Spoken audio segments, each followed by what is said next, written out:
C, seorang anak 14 tahun diduga dianiaya seorang perempuan D yang merupakan bekas istri dari pacar korban.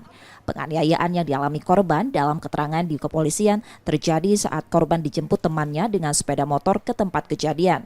Saat itulah datang pelaku bersama temannya dan terlibat keributan yang berujung penganiayaan. Korban dipukul menggunakan botol hingga mengalami luka serius. Diduga motif penganiayaan karena pelaku cemburu korban menjalin hubungan dengan mantan suaminya.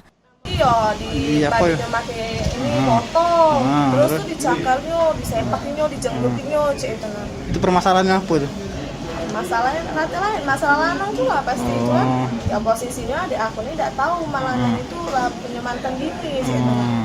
Laporan kini dalam penanganan Polres Tabes Palembang.